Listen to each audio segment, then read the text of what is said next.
Hello, കാലാവസ്ഥ നിരീക്ഷണ കേന്ദ്രമല്ലേ? അയ്യോ ആന്നേ, പറ.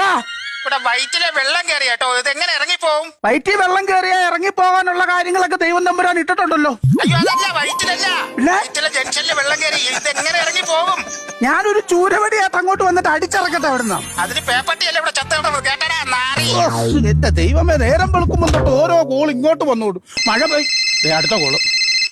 ഹലോ ഹലോ, കാലാവസ്ഥാ നിരീക്ഷണ കേന്ദ്രമല്ലേ? ആ, അങ്ങനെ പറഞ്ഞ ഒരു കേട്ടിട. വാ, പറ. സാറേ, കുട്ടനാട് ഉണ്ണിയാണേ വിളിക്കുന്നത്. മുട്ടനാടിന്റെ ഉണ്ണിയൊക്കെ ഫോൺ ചെയ്ത് തുടങ്ങിയപ്പോ. അയ്യോ അങ്ങനല്ലേ, ഇത് ചോര കുടിക്കുന്നല്ലേ? അയ്യോ അങ്ങനല്ല. പിന്നെ സാറേ, കുട്ടനാട് ഉണ്ണി എന്റെ പേരാ. ആ, ഉണ്ണി പറ. ഉണ്ണി എന്നാ വിളിച്ചേ? സാറേ, ഞങ്ങളുടെ ഈ ഭാഗത്ത് മഴയില്ല, ഒരു മഴ തരാമോ? അയ്യോ, നടക്കുകയല്ല കേട്ടോ. ഒരു മഴ ഉണ്ടായിരുന്നു, ഒരു ലോങ് ഓട്ടം പോയി കന്യാകുമാരി പെയ്തോണ്ടിരിക്കുക. നാളെ ഉച്ച കഴിഞ്ഞ് വരുമ്പോ തിരിച്ച് നിങ്ങൾ അങ്ങോട്ട് പറഞ്ഞു വിടാം. എന്നാ പറയുന്നു? പളനിക്ക് പോവാൻ ട്രാവലർ ബുക്ക് ചെയ്യാൻ വിളിച്ചല്ലേ? മഴയ്ക്ക് വേണ്ടിട്ട് വിളിച്ചാണ്. എന്റെ സുഹൃത്തെ, നിങ്ങൾ പറയുന്ന പോലെ പെട്ടെന്നൊന്നും മഴ പെയ്യത്തില്ല.